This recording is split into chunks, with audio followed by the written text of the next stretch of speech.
Didi Nelly, tayo na naman. Well, thank you for joining us today. I think we're both excited to be here to discuss something very important law. This is called, I only know now, the Safe Spaces Act and how it connects to the Tibet special concerns and our reach in the community. This is part actually of the broader advocacy to end violence against women or end VOW. By the way, I'm Felizardo Colombo. I'm the Deputy Director General for Special Concerns. You can call me Sarge for short.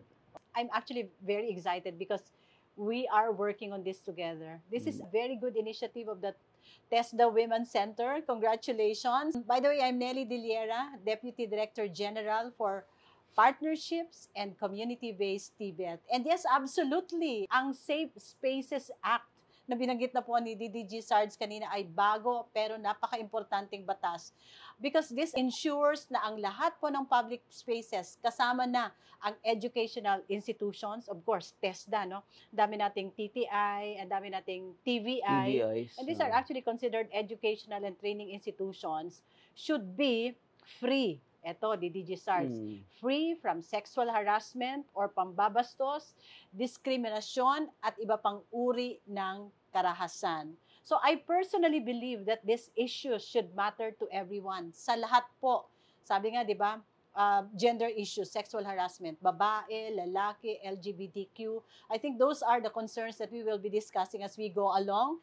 And especially sa Tibet because we are preparing our trainees, not just for skills training, for employment, but for life, DDG SARS. Yeah. Why don't we start talking about this Bawal Bastos law? Oh. Essentially, I know now that it covers public spaces, everything actually, workspaces, educational institutions. That includes also our training centers. No? Yes. It focuses on preventing and addressing gender-based sexual harassment that may happen anywhere else, no, not only in public spaces, perhaps, no, where people should feel safe. Yes. Especially schools and, as I said, our training centers. No? Nagpo-focus lang tayo ni DigiSard sa mga training centers because yun yung sakop natin. Oo, yung sa atin talaga. But actually, when we talk about public places, kahit na mga restaurant, bus terminals, di ba? Lahat ng yun. So, siguro, if we know about this law, alam natin paano tayo makakatulong to report if there are harassments that are happening. So, if we think about Tibet institutions, whether it's in the classroom or workshop, the environment should be supportive, inclusive, and above all, safe. Sa TESDA, sinisigurado natin ang ating mga trainees, lalo na ang mga kababaihan. Pero hindi lang kababaihan, di ba? Lahat na. Lahat yung LGBTQ community at vulnerable groups ay may confidence na mag-aral at magsanay ng walang anumang potensyal na takot dahil sa harassment at discrimination. Ito palang law na ito ay it's not only concerned with harassment, whatever, but more so in creating an environment where everyone feels valued and protected. Well, in our case, TESDA, for Tibet, this means clear policies, programs, and training to help both the trainees and staff recognize and respond to any form of harassment. Ang gusto ko sa batas nito ay hindi lamang ito nasasakop ng mga kababaihan, as you said earlier, na siya pa rin may pinakamataas na bilang ng potential, na maging potential victim o survivors. Pero saklaw rin pala nito membro ng LGBTQA+. For us to be able to have an equitable society, we must also address the issues of gender for all persons, regardless of gender. And let's now focus our talk on the partnerships. Something that is key in creating lasting change, especially when it comes to promoting safety and preventing violence against women. The law on the Bawal Bastos requires strong collaboration between various stakeholders to be truly effective. No? I cannot agree more. At sabi nga natin partnership because any institution po cannot do it by themselves, cannot do it alone. Kaya kailangan po natin ng suporta natin dito, local government unit, law enforcement agencies, non-government organizations, and even private sector. Pati na po yung mga individual, ano? Kasi yung mga individual minsan, hindi naman kailangan grupo palagi nakakakita ng mayroong problema, di ba? But the individual can actually bring to the attention of an organization, for example, para ma-address yung problemang yon.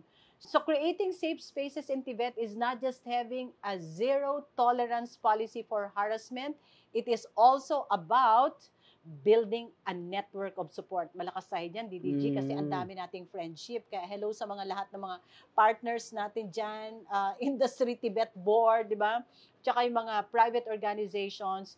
And ito pa, working with local communities and organizations that specialize in women's rights or violence prevention can help us address these issues more comprehensively. Tulong-tulong tayo.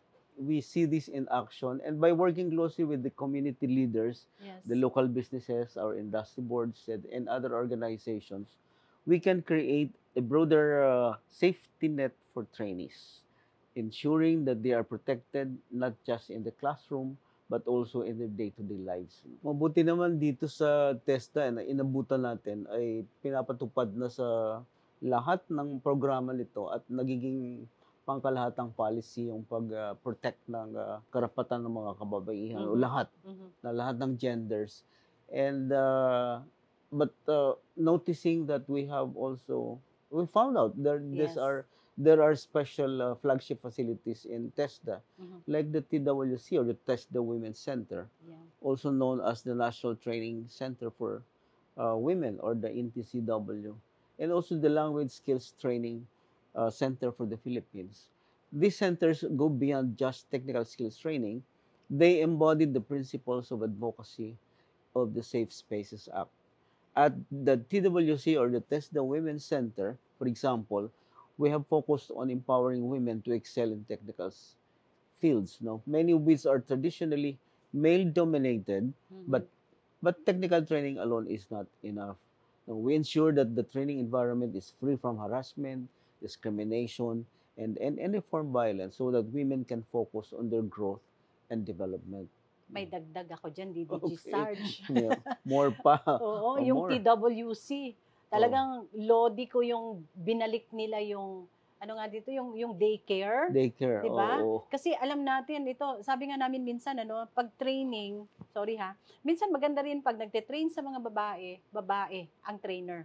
Kasi naiintindihan nila na yung babae, pagising sa umaga, na ba kailangan maghanda ng pagkain, tulungan yung mga anak pumasok ng eskwela. So wag, as much as possible, wag muna sanang mag-train ng early in the morning. Wag mag-start, Pero i-consider natin siguro mga 9, 10, when the children are already in school. Kaya lang minsan, yung mga bata, lalo na yung hindi pa school age, nasa bahay pa rin. So saan siya dadalhin? So yun, so sabi ko nga, gustong-gusto ko yung initiative ng TWC of setting up the child daycare, kasi pwede silang pumasok sa TWC, mag-aral ng welding, bartending, barista, ganon. Pero sigurado silang may mapapag-iwanan sila nung kanilang mga anak, na siguradong maayos yung pagbabantay. So that's actually what makes TWC so remarkable.